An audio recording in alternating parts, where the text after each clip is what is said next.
আপনি দেখেন এই 54 বছরের ভেতরে এদেশে বহু মানুষকে আমরা দেখি তাদেরকে নিন্দিত, ঘৃণিত, অপমানিত, অপদস্থ, এবং এই দেশে যারা তারা মাথা তুলে দাঁড়াতে না পারে সম্মানের সাথে, বহু চেষ্টা এই 54 বছর অনেকে করছে, হয়তো একটা দলের উপর করছে।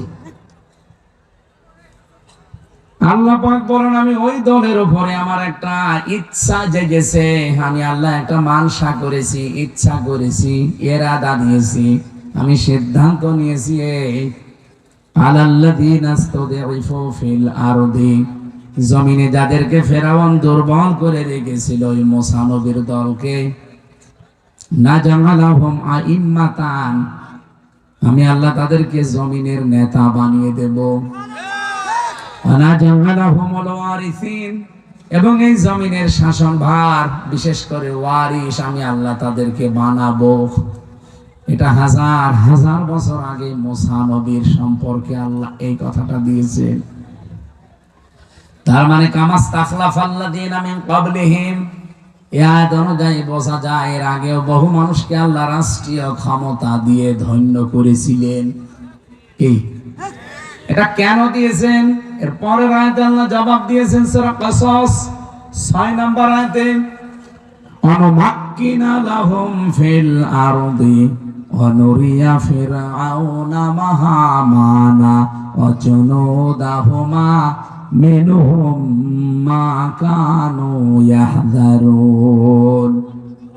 আমি আল্লাহ তাদেরকে জমিনের শাসন ক্ষমতায় বসিয়েছি একটাই কারণে, আমি দেখাতে চেয়েছি ফেরাউনকে, হামানকে আর তার সৈন্য বাহিনীদেরকে, কি দেখাতে চেয়েছি? মিনহুম মা কানু ইয়াহযারুন, তারা যাদেরকে সবচাইতে বেশি ভয় পেত, যাদের সম্পর্কে বেশি সতর্ক থাকতো, আমি আল্লাহ তাদেরকে জমিনের শাসনে বসিয়ে তাদেরকে দেখালাম।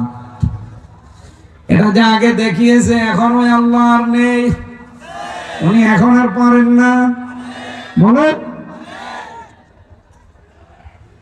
একটা জিনিস আমরা লক্ষ্য করছি আগস্টের 5 তারিখের পর থেকে সূরা মায়েদার 54 নম্বর আয়াতের সাথে, এদিকে তাকান, আল্লাহ পাক বলেন ইয়া আইয়ুহাল্লাযীনা আমানু মাইয়ারতাদ্দা মিনকুম আন দীনিহি ফাসাউফা ইয়াতিল্লাহ। খুব ভালো করে মিলাবেন। আমার তো মনে হয় আয়াতগুলো আল্লাহ পাক মাত্র 6 মাস 10 দিন আগে আরেকবার নাযিল করেছে। আপনি দেখেন কিভাবে মিলে যায়। ওহে যারা ঈমানের দাবি করো, মাই ইয়ারতাদ্দা মিনকুম, ইয়ারতাদ্দা বাবে ইফতিআল থেকে এসেছে ইরতিদাদ, এর বাংলা অর্থ হচ্ছে ফিরে যাওয়া, যারা হক থেকে বাতিলের দিকে ফিরে যায়। তোমাদের ভেতরে কেউ যদি হক থেকে বাতিলের দিকে ফিরে যায়, আন দীনিহি, বিশেষ করে আল্লাহর দিন থেকে, ফাসাউফা ইয়াতিল্লাহ, আল্লাহ শব্দ শুরু করার আগে ফা দিয়েছেন, এর আগে সিন দিয়েছে। যারা আরবি গ্রামার বসে, বালাগাত মান থেকে আমরা পড়েছি 13টা অর্থে সিন, সাফা, কদ, লাম, এরকম 13টা শব্দ আছে। কোন সেন্টেন্সের আগে যদি ওইটা ব্যবহার হয়, বাংলা অর্থ দাঁড়ায় অতি তাড়াতাড়ি। আল্লাহ পাক বলেন অতি তাড়াতাড়ি, খুব তাড়াতাড়ি, অতি সত্বর। কি করব আমি জানো? ফাসাউফা ইয়াতিল্লাহু, এর ফাইল সরাসরি আল্লাহ নিজে, এর কর্তা কি? আরো জোরে বলেন। আল্লাহ বলেন আমি নিজে অতি সত্বর একটা কাজ করব। কি সেটা? বিকৌমিন, এমন একটা দল, এমন একটা জাতি, এমন একটা গোষ্ঠীকে আমি আল্লাহ তোমাদের উপরে তুলে দেব, ইউহিব্বুহুম, যাদেরকে আমি নিজেই ভালোবাসি, ওয়া ইউহিব্বুনাহু, এবং যারা আমি আল্লাহকে ভালোবাসে। আজ বাংলাদেশে আগস্টের 5 তারিখের পর থেকে আমরা বিভিন্ন কায়দায় দেখতে পাচ্ছি আল্লাহর দিন থেকে অনেকেই ফিরে চলে যাচ্ছে বিভিন্ন কায়দায়। সে দলীয় কায়দায় হোক, রাজনৈতিক কায়দায় হোক, ধর্মীয় কায়দায় হোক। এ পর্যন্ত বুঝেছেন কিনা বলেন? না না, আপনি বোঝেন না। আমি আবার রিপিট করছি, আপনি তাকান তো এই দেশে ধর্মীয় কায়দায় কত মানুষ আল্লাহর দিন থেকে ফিরে চলে যাচ্ছে আসল দিন থেকে বাতিল দিনের দিকে। আপনি আসল দিন হচ্ছে মার রব্বুকা আমার নাবিয্যুকা ওমা দীনুকা, এটা আসল দিন। সিলেবাসের এই সমস্ত বিষয় খবর নেই। আল্লাহর এই দিন থেকে বিভিন্ন পীরের নাম নিয়ে, বিভিন্ন দলের নাম নিয়ে তারা আল্লাহর বান্দাদেরকে বাতিল ধর্ম, বাতিল দিনের দিকে নিয়ে চলে যাচ্ছে। এই, এদিকে তাকান। আপনি দেখেন তো এই দেশে 48,000-এর উপরে দরবার গুলো আছে। কোন দরবারে মার রব্বুকা ওয়া মান নাবিয়্যুকা ওয়া মা দীনুকা এর যে হাকিকত গুলো শিক্ষা দেওয়া হয় নেই। আপনি যে কবরে যাওয়ার পরে 3টা প্রশ্নের সম্মুখীন হবেন। মার রব্বুকা, তোমার রব কে? যদি বলতে যান রব্বি আল্লাহ, আমার রব আল্লাহ, কমপক্ষে 5টা জিনিস দুনিয়ায় আপনাকে মানা লাগবে। কয়টা? 1 নম্বরে রবের অর্থ আমি পেয়েছি সৃষ্টিকর্তা। তাহলে সৃষ্টিকর্তা হিসাবে আপনি মানবেন কাকে? অন্য কাউকে মানা যাবে? সৃষ্টিকর্তা এটাকে শুধু মানুষ? পৃথিবীর যত সৃষ্টি আছে কর্তা কে? তাহলে বাংলাদেশটা সৃষ্টি করে দিয়েছে কে? মানেন তো?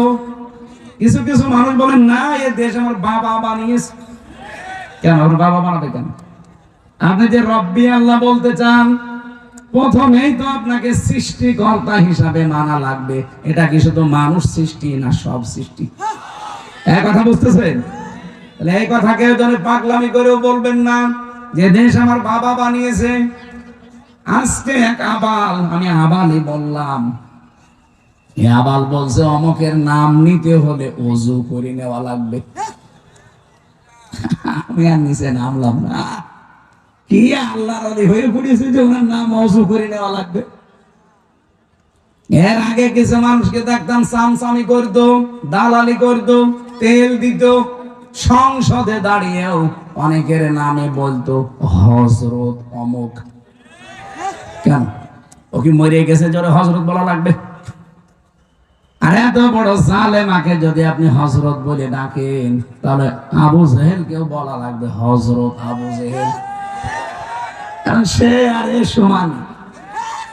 আবু জেহেলকে কোনদিন কেউ বলেছে যে হযরত আবু জেহেল? কেন আপনি একে হযরত বলবেন? তার কাজও যা ছিল এর কাজও একই। সেও ক্ষমতায় অবৈধভাবে জোর করেছিল, এও ক্ষমতায় অবৈধভাবে জোর করেছিল। তারে শুনলে যদি আপনি গালি দেন, এরে শুনলেও আপনি গালি দেবেন। আপনারা দেখেছেন তামাম দুনিয়ার জরিপ একটা বেরিয়েছে, পৃথিবীতে 257টা দেশ, 10 জন মানুষের তালিকা দেখলাম, তারা পৃথিবীর নিকৃষ্ট মানুষ। তার 1 নম্বরে আমাদের দেশের যেটা পালিয়েছে ওইটা। আমি নাম নিতে চাই না, ঘৃণা করে। 2 নম্বর নামটা নেই, বাশার আল আসাদ। 3 নম্বর নেতানিয়াহু। এরকম 10 জনের নাম পেলাম, তার 1 নম্বরে আল্লাহর ওলির নাম। যাই হোক, আল্লাহ যেন তারে সম্মতি দেয়, বলে না আমি। আপনি কি রাগ করবেন? বলেন তো এই আয়াত থেকে যেটা আমি তুলে আনতে চাই, আল্লাহর দিন থেকে আপনি ফেরত যান, ফিরে যেতে চান, কাদের উপরে রাগ করে, কাদেরকে দেখাতে? আপনি কি মনে করেন আমি দিন থেকে, ইসলাম থেকে ফিরে অন্য দিকে গেলে আল্লাহ দুর্বল হয়ে যাবে? আল্লাহ বলেন না, ওয়াইন তাতাওয়াল্লাউ ইয়াস্তাবদিল কওমান গায়রাকুম সুম্মা লা ইয়াকুনু আমসালাকুম। সূরা মুহাম্মদের ভেতরে আল্লাহ বলেন, যদি দিন থেকে ফিরে যাস, এমন একটা দল তোদের উপরে আমি আল্লাহ তৈরি করে দেব যারা তোদের মতো হবে না। 54 বছর পরে আমার মনে হচ্ছে ঠিক আল্লাহ যেন দেখাচ্ছে, আজ যারা দিন থেকে ফিরে চলে যাচ্ছেন বিভিন্ন দলের উপরে, বিভিন্ন মানুষের উপরে রাগ করে হোক আর যে কোনো ভাবেই হোক। আপনি দেখেন চাঁপাইনবাবগঞ্জের এই নেতাটা এই 15.5 বছরে কত ভালো ভালো কথা বলতো, অথচ আগস্টের 5 তারিখের পরে সে আর তার বউ পুরা পাল্টিয়ে গেছে। যা বলে এখন মনে হচ্ছে সব দিনের বিরুদ্ধে। এমনকি আলেমদেরকেও সে এখন বলছে ধর্ম ব্যবসায়ী। হ্যাঁ, কথা বলছে না কেন? কি বেশি বলছি? আর তার বর কথা তো আরো নিকৃষ্ট। অথচ এতদিন তারা জালেমের বিরুদ্ধে বহু কথা বলতে শুনতাম, এখন পুরাটা নিজেরা জালেম হয়ে গেছে। আল্লাহ বলেন আইন উত্তম হদনা আজালনা জাহান্নাম আলিল কাফিরিনা হাসীরা। সূরা বানী ইসরাঈল ৮ নম্বর আয়াতের শেষের অংশে আছে, তোমরা যদি ওদের মতো আচরণ করো, আমি আল্লাহ তোমাদের সাথে ওদের মতো আচরণ করব। ওরা যা করেছিল আপনি যদি আবার তাই আরম্ভ করেন, ওদেরকে যদি আল্লাহ এরকম ধরতে পারে, আপনাকেও ধরবে। ওরাও সাদাবাজ ছিল, আপনিও সাদাবাজ। এক কথা বলে না কেন? ওরাও সালেম ছিল, আপনিও সালেম। যদি ওদের মতো করিস, আমি বাংলায় বলছি, ভাষাটা এরকমই পাবেন আপনি, যদি ওদের মতো করিস, তোদের সাথে আমিও আল্লাহ ওদের মতো করব। নাকি উনি এখন দুর্বল? রব্বুল আলামিন বলেন, আমার দিন থেকে যারা সত্যি এভাবে ফিরে যায়, আমাকে দুর্বল মনে করে, যাদের উপরে রাগ করে আপনি এগুলো করবেন, আল্লাহর সিদ্ধান্ত এখানে ফাসাউফা ইয়াতিল্লাহ। আল্লাহ বলেন আমি নিজে খুব তাড়াতাড়ি অতি সত্বর বিকৌমিন। এখানে যারা আরবি গ্রামার আলেম আছে, বা শব্দটা 19টা অর্থে ব্যবহার হয়। কয়টা? আল্লাহ যেন নিজের কুদরতি হাত লাগিয়ে বলছেন বিকৌমিন, এই কওমের সাথে আমার হাত আছে। আমার হাত আছে মানে আমার ক্ষমতা আছে। আমি আল্লাহ নিজে তাড়াতাড়ি তাদেরকে কি করবো জানো? এমন একটা জাতি, তাদের মাথার উপরে এমন একটা দল তৈরি করে দেব, ইউহিব্বুহুম, যাদেরকে আমি নিজেই ভালোবাসি, ওয়াইউহিব্বুনাহু, এবং যারাও আমি আল্লাহকে ভালোবাসে। এই মানুষগুলোর কিছু কোয়ালিটি থাকবে। আজ বাংলাদেশে 72টার উপরে দল, এদিকে তাকান, আপনি দেখবেন এই 72টা দলের ভেতরে 3টা গুণ যদি আপনি পান, বুঝবেন আল্লাহ তাদেরকে ভালোবেসেছেন এবং তারাও আল্লাহকে ভালোবাসে। আর আল্লাহ যদি ভালোবাসে কাউকে, ওই যে ওয়াদা করেছেন, লা ইস্তাখলিফান্নাহুম ফিল আরদ কামা ইস্তাখলাফাল্লাযীনা মিন ক্বাবলিহিম, জমিনের শাসন ক্ষমতা আল্লাহ তাদেরকে দিয়ে দেবে যেমন পূর্বে দিয়েছিলেন। কি গুণ?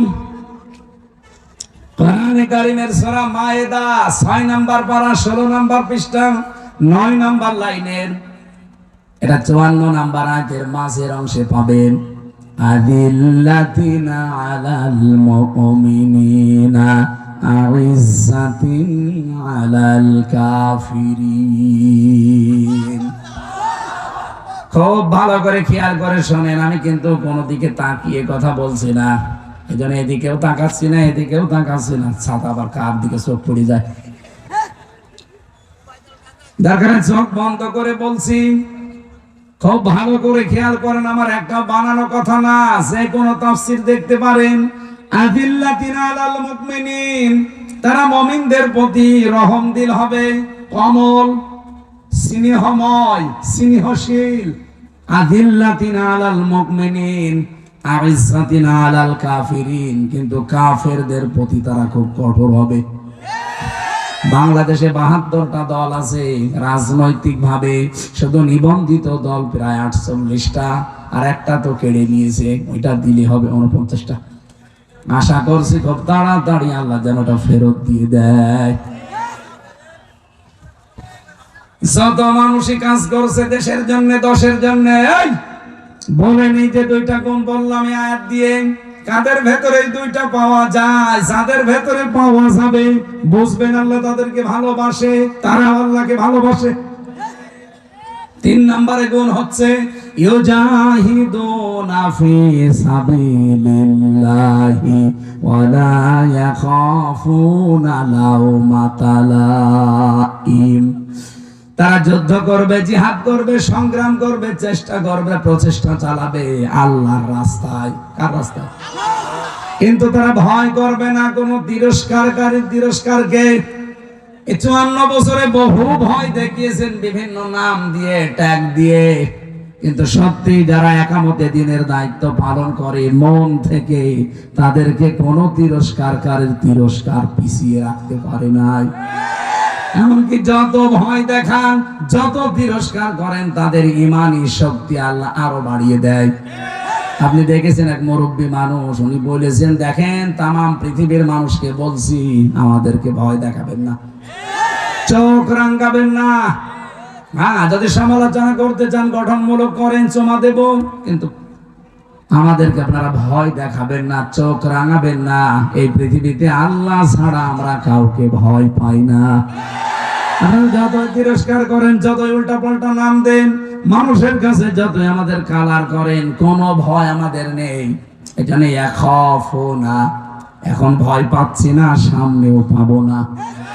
লাউ মাতা লাইম, কোন তিরস্কারকারীর তিরস্কার আমরা থোড়াই কি আর কিছু মনেই করি না। আল্লাহ বলেন, এটা আমি যাদের তাদের দেই না, যালিকা ফাদলুল্লাহ, এটা আল্লাহর অনুগ্রহ, ইউতিহি মান ইয়াশা, যাকে আল্লাহ পাক চান তাকে এগুলো দান করেন। এবার আপনি বলেন, এই আয়াত অনুযায়ী যেটা বুঝলাম, অবশ্যই আল্লাহর দিন থেকে যদি ফেরত চলে যান, আপনি মনে করবেন না আল্লাহ দুর্বল হয়ে গেছে। আল্লাহ বলেন, আমি অতি শীঘ্রই কিন্তু একটা দল তৈরি করে দেব। আর আমি আয়াতটা বাংলাদেশের সাথে মিলিয়ে অনেক কিছু পেয়ে গেছি। এদেশে মনে হচ্ছে আল্লাহ তিনটা গুণ যাদের ভেতরে আছে তাদেরকে ভালোবাসেন এবং তারাও আল্লাহকে ভালোবাসে। আল্লাহ পাক বলেন, আমি প্রথম টার্গেট তাদেরকে তোদের উপরে নিয়ে আসব, কিন্তু তারা তোদের মতো হবে না।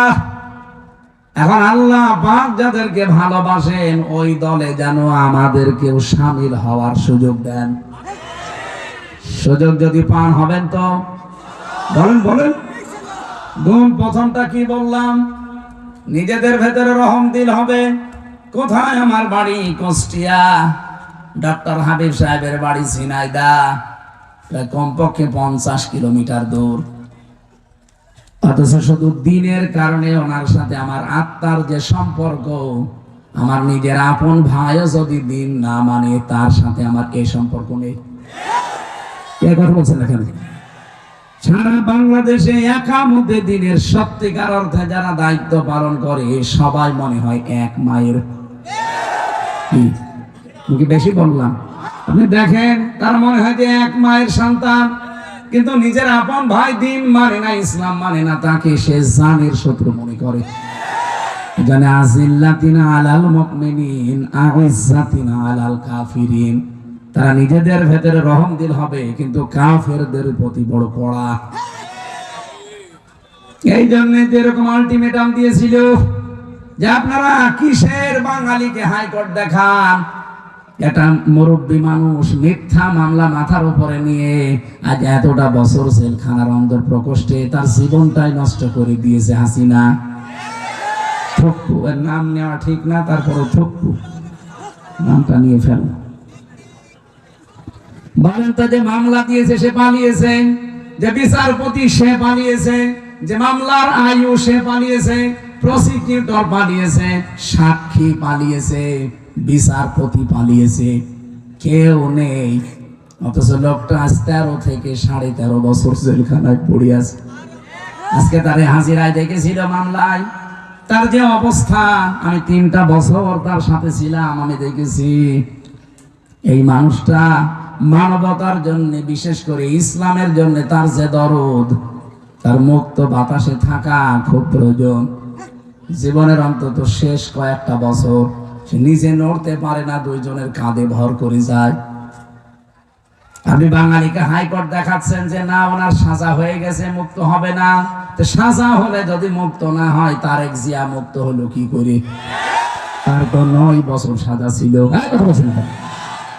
তারেক জিয়ার স্ত্রী জবাইদা, তার 3 বছর সাজা ছিল, তারা মুক্ত হলো কি করে?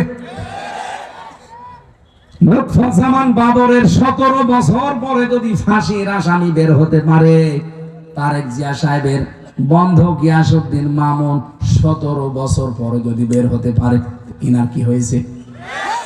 ওনাদেরকেও মামলা হাসিনা দিয়েছিল, ইনাকেও মামলা হাসিনা দিয়েছে। ওনারা যদি সব একটা একটা করে বের হয়ে মুক্ত জীবনে থাকতে পারে, আজহারুল ইসলামকেও মুক্ত জীবনে কালকে দেওয়া লাগবে।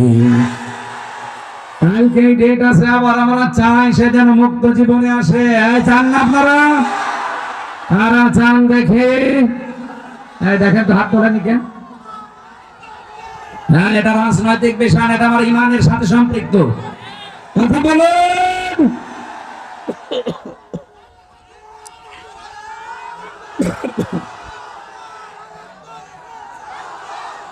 আলহামদুলিল্লাহ, ঠিক আছে।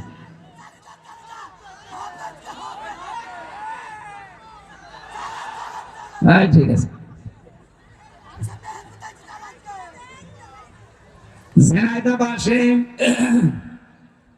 আল্লাহর ওয়াদা ছিল যাদের ভেতরে ঈমান থাকবে আর যারা যোগ্য এবং সৎ হতে পারবে, এই মানুষগুলোর জন্য সামনে ক্ষমতার চেয়ার অপেক্ষা করছে। এটা যদি আল্লাহ নিজে বলতে পারে, তা আমি বললে রাজনীতি হয় কোন কায়দায়? আর আমি তো অ্যাডভার্টাইজ করছি, আসল রাজনীতি করছে কে? ওনারা কিছু বলতে পারে না। যত দোষ আমার নরম পেয়েছে।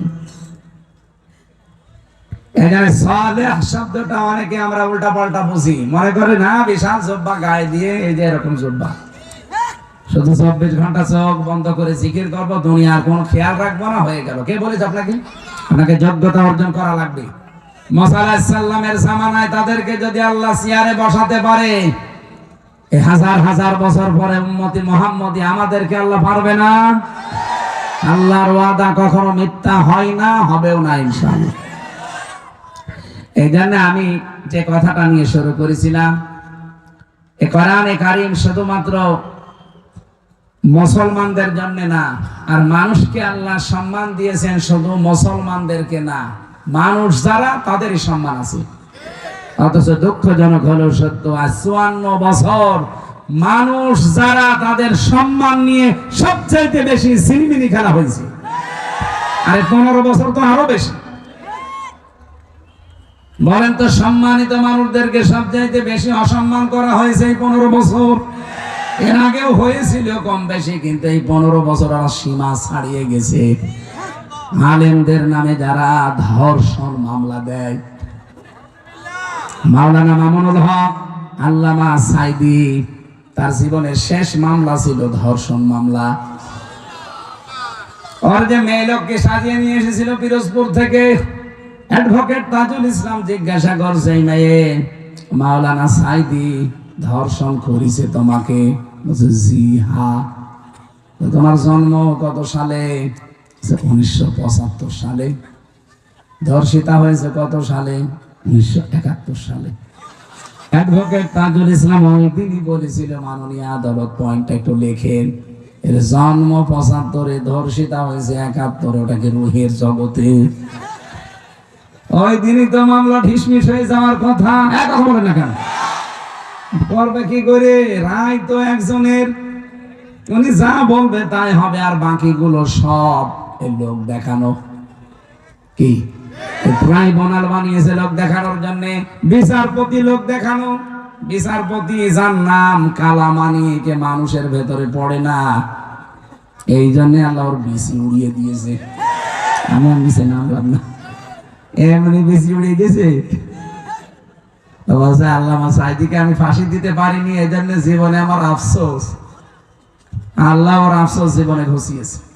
কথা বলে না কেন? কলার পাতায় শুয়েছিল, গলায় গামছা দিয়ে টানতে টানতে চোরের মতো নিয়ে এসেছে। ওই দিনই মামলা শেষ হয়ে যাওয়ার কথা, কিন্তু না, দেয়নি। কারণ বললাম না, সবই সাজানো। আর এই সাজানো জিনিসে এখন আজহারুল ইসলাম যদি থাকে জেলখানায়, আপনি বিবেকের কাছে প্রশ্ন আসে না আপনার? তার যে 3টা সাক্ষী, একটা 6 মাইল দূর থেকে, একটা 3 মাইল দূর থেকে, একটা 1.5 মাইল দূর থেকে, ওরা কি যন্ত্র দিয়ে দেখেছিল সময়? হ্যাঁ, আমি এখানে মাঠের ওই মাথা দেখতে পারছি না, আরো 6 মাইল দূর থেকে দেখলো ও কি লাগিয়েছিল চোখে।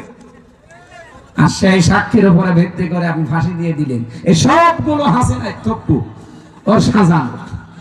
সবগুলো কি? সব ওর সাজানো। আমি নিজে ভিকটিম, আমি নিজে জানি না, আমার উপরে দিয়েছিল, সব সাজানো। বাড়ি থেকে তুলে নিয়ে গেল, অথচ বলছে না ওনারা নিয়েছে আমরা চোরহাঁস থেকে। পুরোটা মিথ্যা কথা। তার মানে আমি নিজে যখন টের পেয়েছি আমি একটা ছোট মানুষ। বলেন তো এই মুহূর্তে এই যে আগস্টের 5 তারিখে কত মানুষকে আপনারা মেরে ফেলেছেন বিভিন্ন জায়গায়, ঝিনাইদহ একটা টাঙিয়ে রেখেছিল। সারা বাংলাদেশে কম বেশি বিভিন্ন জালেমদের বাড়ি ঘর ভেঙেছে, কেউ আগুন লাগিয়েছে, 32 নম্বর 33 নম্বর হয়ে গেছে, হয়নি? বলেন না কেন? এই 32 33 হয়তো না, ওই যে খালি উস্কানি দেয়, এই জন্য আল্লাহ আযাবুল বুলডোজার নাযিল করে। কি আযাব? আযাবুল বুলডোজার। আবার উস্কানি দেবেন আর এক আযাব নাযিল হবে। এই জন্য ভালো আছেন ওখানে ভালো থাকেন। 14টা ব্রিফকেস নিয়ে গেছেন, ওটা তো কিয়ামত পর্যন্ত খেলেও শেষ হবে না। না আমি তো সব বলছি, বানিয়ে বলছি, সব দলিল আছে। এই জন্য উস্কানি আর দেবেন না ওখান থেকে, তাহলে এদেশে দেখা যায় আবার অনেক কিছু নাজিল হয়ে যাবে। কারণ আযাবুল বুলডোজার এটাকে আমরা নাজিল করেছি, নাজিল হয়েছে। এই আযাবুল বুলডোজার দিয়ে বহু মানুষের বাড়ি ঘরে 15.5 বছরে মাটির সাথে মিশিয়ে দিয়েছে অনেকে। এই যে সাতক্ষীরা, চাঁপাইনবাবগঞ্জ, চট্টগ্রাম, আপনি যে দেখেন বাড়ি ঘর গুলো মাটির সাথে একেবারে, মনে হচ্ছে এখানে কেউ বাসই করতো না।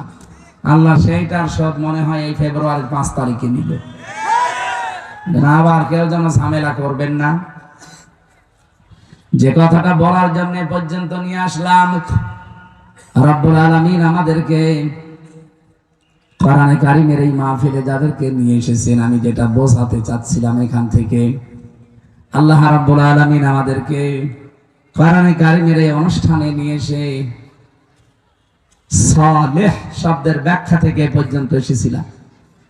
নেককার হওয়ার জন্য এখন থেকে যোগ্যতা অর্জন করার দরকার আছে না নেই?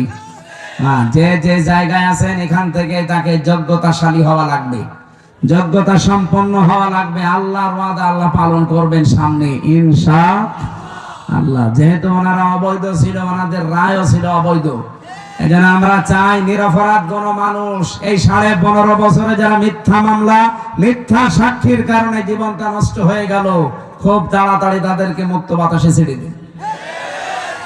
কারণ যারা রায় দিয়েছে তারাই তো নেই, আপনি এনেকে রাখবেন কেন? দরুদ আর সালাম পড়ছি মুহাম্মদুর রাসূলুল্লাহ। না, আমি যে কথাটা বোঝাতে চাচ্ছিলাম, মানুষ, সম্মানিত মানুষদেরকে সম্মান করা লাগবে। নবীজি মসজিদে নববীতে বসেছিলেন, দেখলেন একটা লাশ চলে যাচ্ছে, বিশ্বনবী দাঁড়িয়ে পড়লেন।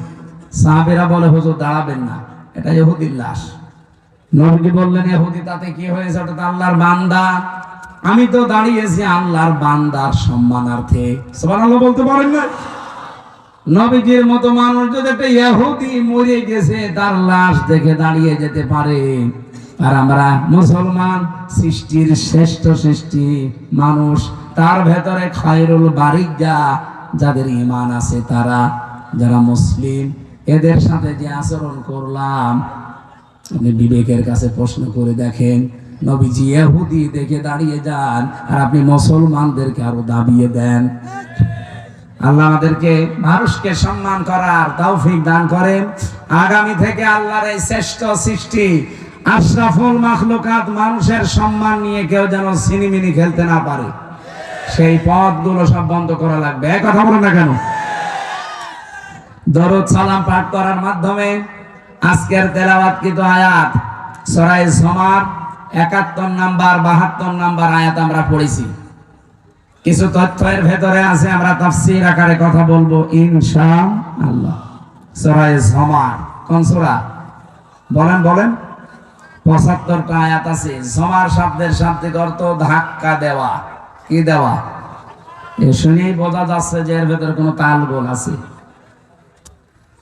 আল্লাহ রাব্বুল আলামিন সূরা জুমারের 71 নাম্বার আয়াতে কাফের যারা কিয়ামতের ময়দানে এই মানুষগুলো যখন উঠবে, ফেরেশতাদেরকে বলবে এদেরকে ধাক্কা দিতে দিতে জাহান্নামের দিকে নিয়ে যাও।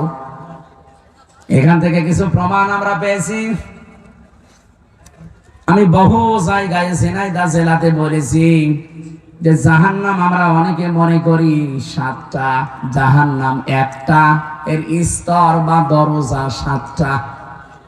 যে যেই ধরনের দুনিয়ায় অপরাধ করবে আল্লাহ পাক তাকে ওই ধরনের জাহান্নামে স্থান দেবে। এজন্য আমরা এমন এমন কাজ করতে চাই যেন জাহান্নামে না যাওয়া লাগে। কারণ এই যে 7টা জাহান্নামের জন্য আল্লাহ কাজ আলাদা আলাদা দিয়েছেন। এই 7টা জাহান্নামের দরজা যেগুলো আছে, যে যে ধরনের অপরাধ করবে